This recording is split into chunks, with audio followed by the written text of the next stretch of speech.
नमस्कार, मेरा नाम डॉक्टर शिंजिनी पांडे है और मैं मुंबई में गायनेकोलॉजिस्ट और लैप्रोस्कोपिक सर्जन हूँ।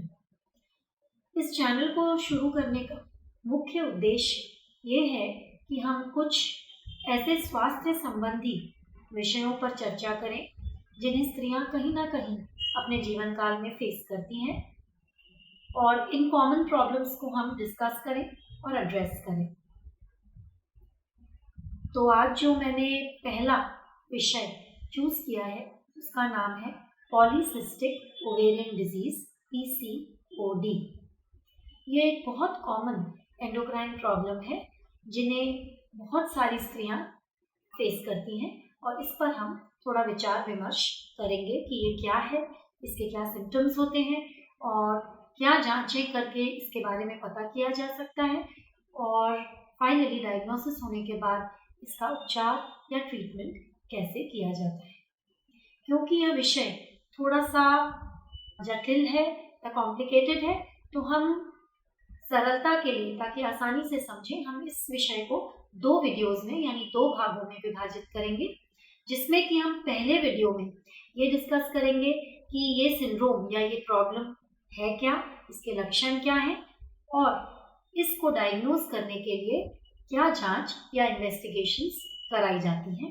दूसरे भाग में हम डिस्कस करेंगे कि कैसे इसे ट्रीट किया जाता है और कुछ ऐसे कॉमन क्वेश्चंस जो पेशेंट्स बहुत बार आकर अपने गायनेकोलॉजिस्ट से इस विषय के बारे में पूछते हैं उनका आंसर भी देंगे। तो आइए शुरू करते हैं PCOD पर चर्चा। तो सबसे पहले हम ये देखते हैं कि जो PCOD है या PCOS है, इसका अर्थ क्या होता है। P मतलब पॉली, पॉली का अर्थ है बहुत सारे। C मतलब सिस्ट, सिस्ट यानी कि पानी भरी कोई भी गांठ, ओवरी यानी हमारे अंडाशय। सिंड्रोम S, सिंड्रोम का अर्थ होता है कई लक्षणों का समूह। तो बेसिकली PCOS या पॉलीसिस्टिक ओवेरियन सिंड्रोम कुछ ऐसे लक्षणों का समूह है कि जब वे किसी स्त्री में पाए जाएं या स्त्री उन लक्षणों से ग्रसित हो तो इनको पूरा मिलाकर हम एक PCOD का सिंड्रोम कहते हैं। तो एक तरह से ये कोई एक रोग नहीं है, ये कुछ मिले जुले लक्षणों का समूह है जिसका एक स्त्री के जीवन काल में या लाइफ पर बड़ा प्रभाव पड़ता है।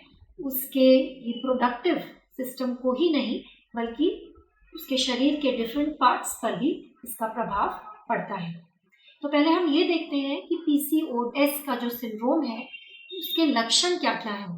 तो समझने के लिए या सरलता से समझने के लिए इन लक्षणों को हमने 3 भागों में या 3 समूह में विभाजित किया है। पहला लक्षण समूह आप समझ लीजिए, यह है कि जो PCOS से ग्रसित स्त्री है या लड़की है वो ज़्यादातर मासिक धर्म की अनियमितता से अपने डॉक्टर के पास जाती है। तो ऐसी स्त्रियों को या तो पीरियड या मासिक धर्म विलंबित होकर आता है, देर से आता है, या कभी कभी तो कुछ महीनों तक नहीं आता और किसी को जिसको बहुत सिवियर फॉर्म होता है उनको तो पीरियड्स 3-3, 4-4 महीने नहीं आते या केवल दवा लेने पर ही आते हैं।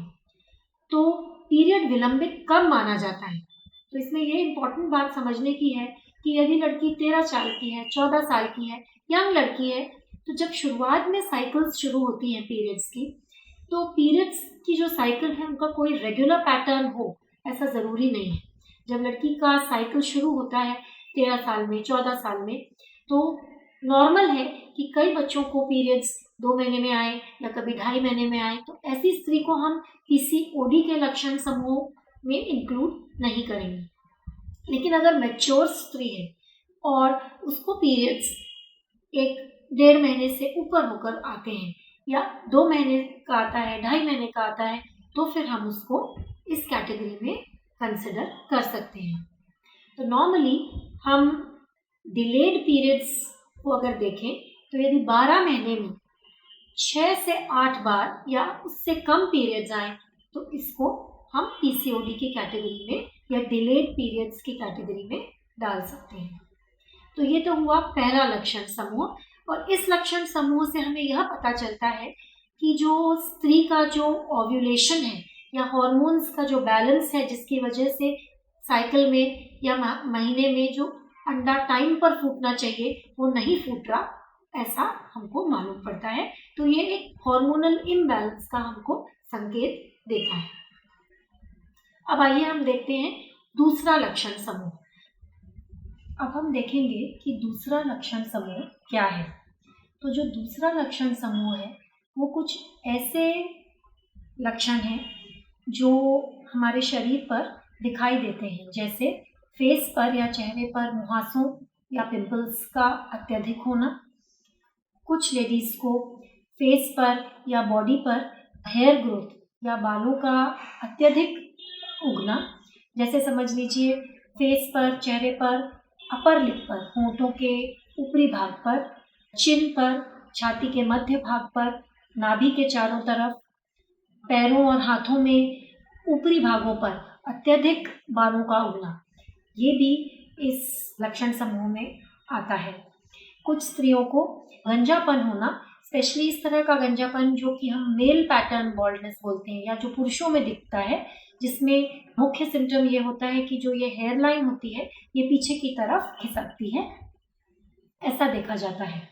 कुछ स्त्रियों में जो बॉडी के फोल्ड एरियाज हैं, आप समझ लीजिए जो गर्दन की फोल्ड हो गई, जो बाह के अंदर वाले एरिया की फोल्ड हो गई, ये एरियाज जो होते हैं उनमें एक कालापन या वहाँ की जो चमड़ी है उस पर एक अत्यधिक कालापन भी दिखाई देता है। तो ये सब जब लक्षणों का समूह मिलाकर हम देखते हैं तो ये हम सेकेंड कैटेगरी में इसको डालते हैं। अब हम देखते हैं कि तीसरा लक्षण समूह क्या है। तो तीसरा लक्षण समूह कुछ लक्षण नहीं है बल्कि एक जांच है जिसे हम सोनोग्राफी या अल्ट्रासाउंड कहते हैं।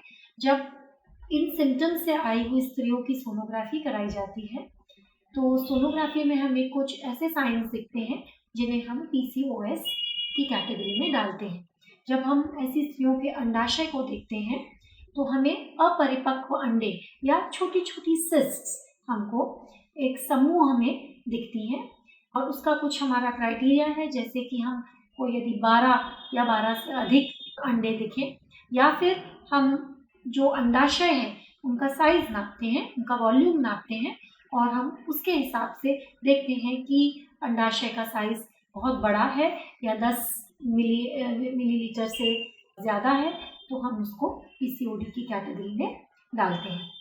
तो ये तो हो गई कि क्या क्या लक्षण समूह PCOS की महिला में दिख सकते हैं। अब डायग्नोसिस के लिए, यानी एक महिला को PCOS से ग्रसित कहा जाए या ना कहा जाए, उसके लिए ऐसा माना गया है कि ये जो 3 मेन लक्षण समूह हैं, यदि इनमें से कोई भी 2 दिखते हैं तो फिर हम ऐसी स्त्री को PCOS से ग्रसित स्त्री मान सकते हैं। जो जांचों की जहाँ तक अगर हम बात करें तो जांचें जो होती हैं वो बहुत प्रकार की होती हैं।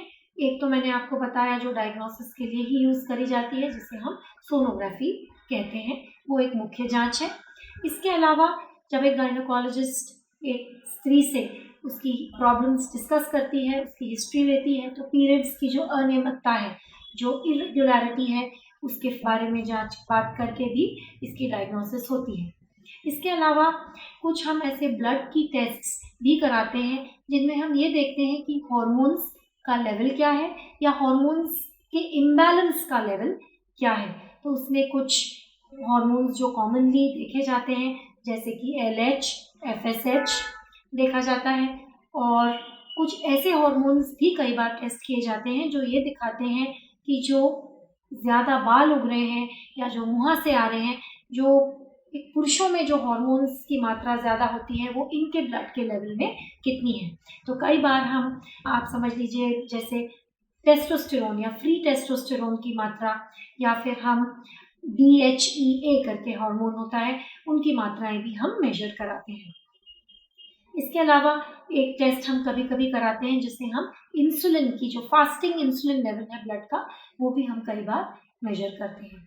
तो ये तो हो गई इन्वेस्टिगेशंस की बात। अब हम थोड़ा सा डिजीज़ के बारे में या कंडीशन के बारे में ऐसे समझने की कोशिश करेंगे कि ये जो प्रॉब्लम है ये इसके कई रूप एक स्त्री के जीवन में दिख सकते हैं। पहले तो जो स्त्री है वो कॉमन गायनेकोलॉजिकल प्रॉब्लम्स से डॉक्टर्स के पास आ सकती हैं, जैसे कि यंग लेडीज़ में या यंग विमेन में पीरियड्स बहुत डिले होने लगे, इर्रेगुलर होने लगे, तो वे चिंतित होकर अपने डॉक्टर के पास आती हैं। कई बार young girls, young ladies pimples की वजह से, हेयर ग्रोथ की वजह से भी डॉक्टर के पास आती हैं। इसके अलावा जो एक रिप्रोडक्टिव एज में जब एक माँ बनने की इच्छा होती है या प्रेगनेंसी की इच्छा होती है, तो यह कंडीशन प्रेगनेंसी होने के लिए भी बाधा कर सकती है। तो बहुत सी स्त्रियां जिनको PCOS है, उनको प्रेगनेंसी रहने में तकलीफ होती है, तो कई बार गायनेकोलॉजिस्ट के पास ये स्त्रियां इसलिए आती हैं कि वे प्रेगनेंसी चाहती हैं और हो नहीं रही होती है। तो ये तो हो गया एक गायनेकोलॉजिकल पॉइंट ऑफ व्यू से इस कंडीशन का एक लेडी की लाइफ में क्या प्रभाव है। पर एक बात समझनी बहुत ज़रूरी है कि खाली स्त्री रोग के जो तत्व हैं, मतलब पीरियड्स हो गया, प्रेगनेंसी हो गया, खाली इस पर ही इस कंडीशन का प्रभाव नहीं पड़ता है। और बहुत से हमारे बॉडी के ऑर्गन्स हैं या हमारी पार्ट्स हैं जिन पर एक PCOD की महिला पर प्रभाव पड़ता है, और इसमें से सबसे कॉमन है हार्ट और डायबिटीज़। तो जो PCOD या PCOS से ग्रसित महिला होती है, उसको डायबिटीज़ या टाइप 2 डायबिटीज़ होने का चांस एक नॉर्मल महिला से यदि कंपेयर किया जाए तो काफ़ी ज़्यादा होता है। और यदि टाइम पर PCOS की कंडीशन को ट्रीट नहीं किया गया या PCOS को कंट्रोल नहीं किया गया, तो ऐसी स्त्रियां लगभग 40 या 45 के बाद डायबिटीज़ की शिकार हो सकती हैं। शुरुआत में भी यदि जब हम इनके टेस्ट कराते हैं तो शुगर या ग्लूकोज टॉलरेंस में चेंजेस मिल सकते हैं। इसके अलावा शुगर ही नहीं, डायबिटीज़ की प्रॉब्लम ही नहीं, इन स्त्रियों में हार्ट और हार्ट डिजीजेस होने का भी चांस काफ़ी ज़्यादा होता है। यदि आप आम तौर पर देखेंगे तो ऐसी स्त्रियां काफ़ी कॉमनली मोटापे से भी शिकार होती हैं, और इसका कारण यही है कि जो इंसुलिन की जो प्रॉब्लम है, जो इंसुलिन की मात्रा बढ़ जाती है शरीर में हार्मोनल इम्बैलेंस की वजह से, वो फैट का भी मेटाबॉलिज्म चेंज कर देती है। तो यदि 100 स्त्रियां PCOD का शिकार हैं या PCOS का शिकार हैं, तो उसमें से लगभग आप समझ लीजिए अराउंड 60% यानी 60 स्त्रियां ओवरवेट या ओबीज होंगी। तो इन सब चीज़ों को मिला जुला कर यदि देखा जाए तो PCOS का इम्पैक्ट बहुत से पहलुओं पर लाइफ में होता है।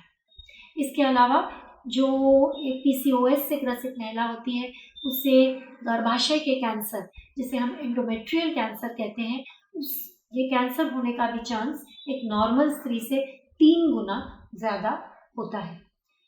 तो इतना सब बताने के बाद ये बात तो स्वाभाविक है कि इसका टाइम पर डायग्नोसिस होना, इसको पहचानना और टाइम पर इसको कंट्रोल करना या इसका ट्रीटमेंट होना अनिवार्य या बहुत बहुत ज़रूरी है।